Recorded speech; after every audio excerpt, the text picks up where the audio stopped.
Hello, Python enthusiasts. Today, we're diving into the world of strings. We'll explore how to master string concatenation and replication with Python. Let's get started. String concatenation is like building a train of words. It's all about connecting strings together. Let's concatenate two strings. We have greeting and name. Just like that. We've combined hello and Alice into hello Alice using the plus sign. Concatenation isn't limited to just two strings. You can join as many as you like. See?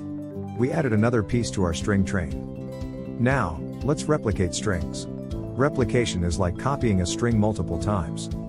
Just multiply the string by a number, and voila! You have replication. Let's put these concepts into a real-life example. We're preparing a birthday message. And that's how you create a festive birthday message using concatenation and replication. Congratulations!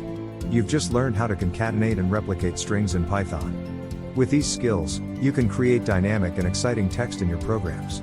Keep practicing, and see what you can build with strings. Thank you for watching. Don't forget to like, share, and subscribe for more Python tutorials.